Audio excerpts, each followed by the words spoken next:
Assalamualaikum warahmatullahi wabarakatuh. Alhamdulillah, salatu wassalamu ala rasulillah. Mabad kaum muslimin yang dirahmati Allah subhanahu wa ta'ala. Di video kali ini kami akan mengajak Anda untuk menyimak sebuah video yang menunjukkan bahwa doktrin-doktrin yang berisi pembodohan supaya pribumi ini bertekuk lutut mengkultuskan Ba'alawi itu bukan hanya disebarkan oleh Ba'alawi sendiri, melainkan disebarkan juga oleh tokoh-tokoh aswaja. Ya. Jadi wajar juga kalau masih banyak mukibin yang masih mau diperbudak oleh Ba'alawi. Karena memang banyak tokoh-tokoh aswaja yang ikut mendoktrin jamaahnya supaya mengkultuskan Ba'alawi. Coba kita simak video ini kaum muslimin. Izin bertanya, bagaimana hukumnya orang yang menolak atau tidak percaya pada nasab habaib? Apakah itu masuk usul akidah yang menyebabkan orang tersebut menafikan ahlul bait Nabi? Matur suwun. Nah, coba kaum muslimin ya. Kasihan kan? Ya, pertanyaannya saja itu menunjukkan bahwa ya akidah mereka ini sangat mengenaskan kaum muslimin, ya. Kok bisa-bisanya dia berpemikiran bahwa menolak nasab Ba'alawi, nggak percaya nasab para Habib Ba'alawi, itu masuk ke dalam masalah usul akidah. Ini kan kacau kaum muslimin. Ya. Lah dari munculnya pertanyaan kan jelas kaum muslimin. Artinya dia memiliki sebuah pemikiran, meskipun dia masih bertanya-tanya, ini pemikiran saya benar apa salah. Tapi paling tidak dia memiliki pemikiran. Ya, jangan-jangan ini nanti masuk ke dalam masalah usul akidah. Ya kan kacau. Nggak percaya dengan nasab Ba'alawi, kok bisa-bisanya nyerempet di masalah akidah? Kan jauh. Nggak ada hubungannya. Ya Allah, pertanyaan apa ini? Coba kita lanjut videonya kaum muslimin. Ada satu imam Ibnu Hajar Al-Haytami menulis di salah satu kitab kewajiban mentasheh nasab, dan niki yang dipakai oleh saudara-saudara kita termasuk Kiai Imad. Jadi nasab itu harus diverifikasi, harus ditinjau ulang. Tapi sayangnya Imam Ibnu Hajar di kitab yang lain punya kitab yang mengisbat Sayyid Ubaidillah. Yang ini tidak dipakai, yang menganjurkan verifikasi yang dipakai. Padahal ada yang mengisbat tidak dipakai. Lah mestinya nek kulo kali panjenengan secara objektif ilmu meniko dibahsul masail manapun, kalau sudah qala Ibnu Hajar niku mestine taslim. Lah kok sakniki boten taslim niku lho. Ya kaum muslimin, ini namanya Kiai Ma'ruf Khozin, ya. Ini nggak tahu apakah anggota dari Komisi Fatwa atau Ketua Komisi Fatwa Majelis Ulama Indonesia Provinsi Jawa Timur, ya.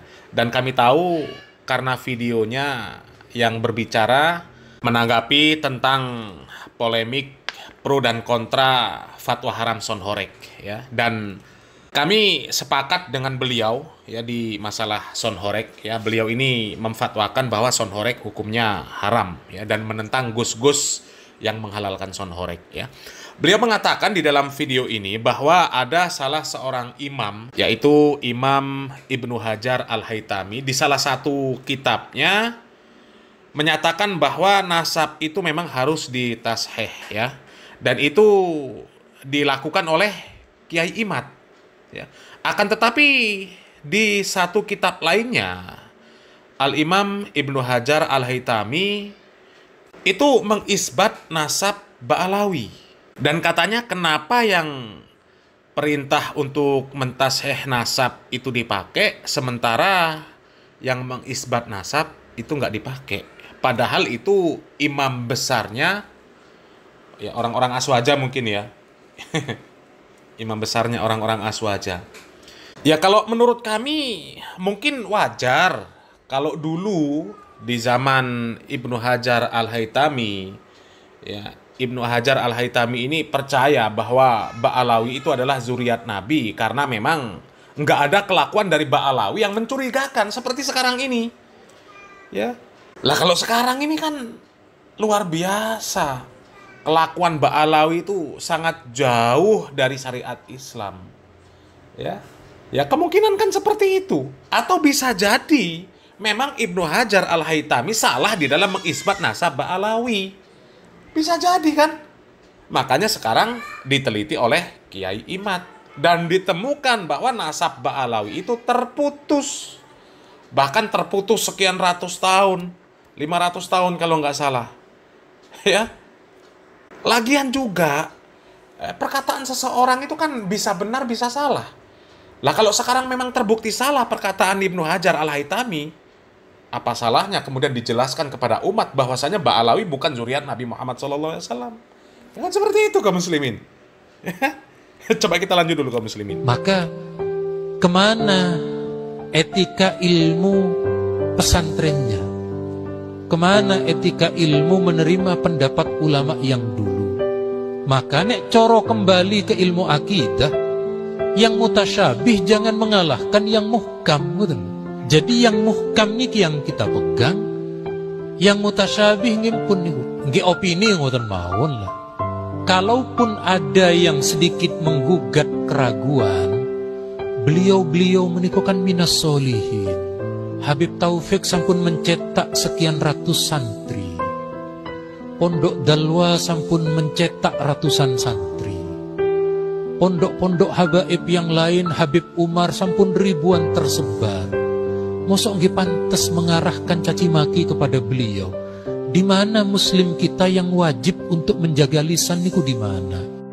Padahal hadis Nabi riwayat Bukhari pun jelas, al-muslim man salimal muslimun min lisanih wa yadih.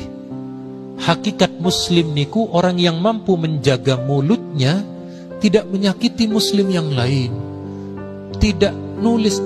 Niku hebatnya Nabi wa yadih, menjaga tangan agar tidak nulis, tidak menghujat terhadap sesama muslim.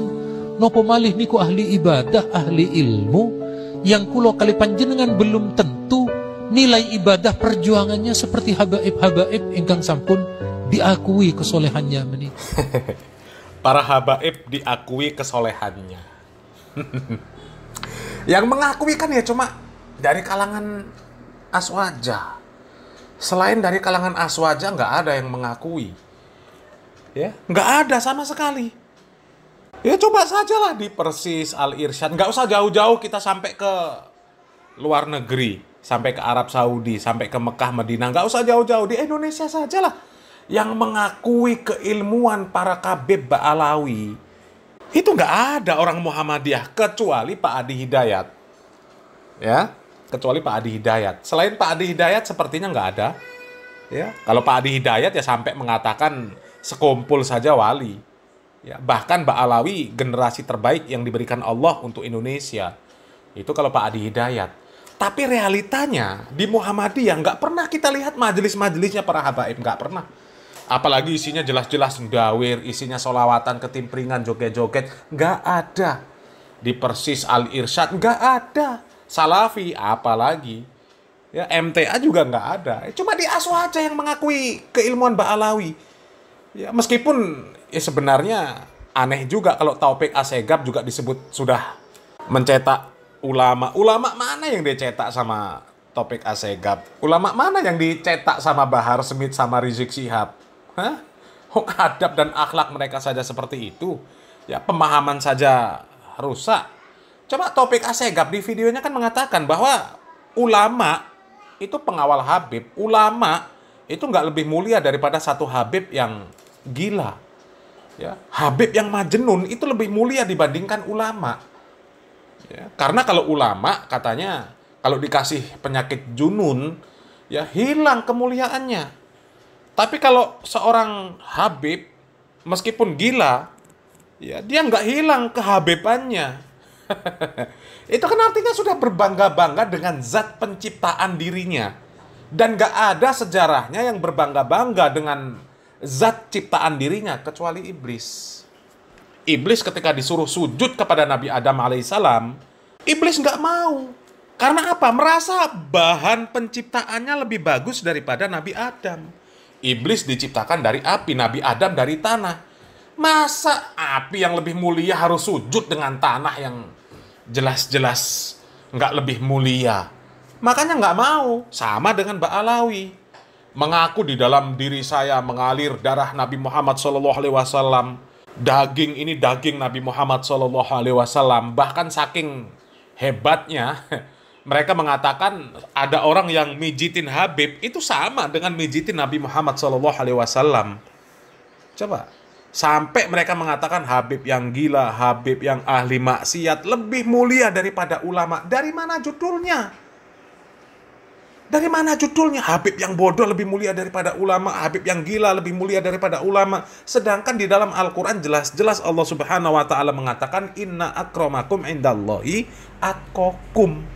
Anak Nabi Muhammad SAW saja seandainya berbuat dosa tetap dihukum. Berapa banyak sudah kisah anak Nabi, istri Nabi, orang tua Nabi yang nggak taat kepada Nabi, nggak mengikuti jejak Nabi, nggak mengikuti jalan Nabi dalam beragama, masuk neraka, nggak bermanfaat. Ya, yaumala yang fa'umalun wala banun ilaman atallaha biqalbin salim. Jadi nggak ada manfaatnya harta anak-anak keturunan. Ya, anak-anak kan termasuk keturunan, nggak ada manfaatnya. Ya, kalau tidak datang kepada Allah Subhanahu wa Ta'ala dalam keadaan hati yang selamat, nggak ada manfaat. Ya kalaupun nyambung, oke lah, katakan nyambung, Ba'alawi nyambung nasabnya kepada Nabi, oke. Tapi kalau kelakuannya nggak sesuai dengan tuntunan Nabi, cara beragama, akidahnya, ibadahnya, muamalahnya nggak sesuai dengan tuntunan Nabi, malah justru merusak. Apa yang mungkin dia mulia, dimuliakan oleh Allah Subhanahu wa Ta'ala? Merusak syariat. Anak Nabi merusak syariat, justru lebih parah lagi namanya.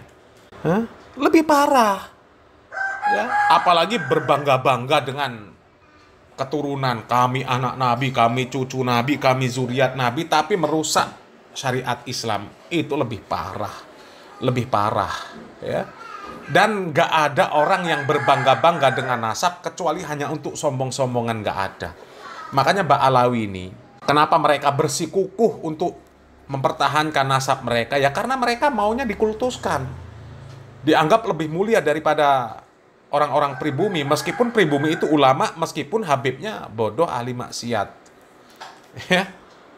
Ya kalau kami lebih mendukung Kiai Imad, ya, meskipun ditemukan oleh Kiai Imad nasabnya Ba'alawi itu ternyata nyambung kepada Nabi, kalau akidah, ibadah, muamalahnya nggak sesuai dengan tuntunan, tetap nggak bisa dimuliakan, nggak bisa. Allah memuliakan orang yang beriman dan bertakwa, bukan orang yang memiliki nasab kepada Nabi. Ya, mudah-mudahan bermanfaat. Salam waras, salam akal sehat, barakallahu fikum. Wassalamualaikum warahmatullahi wabarakatuh.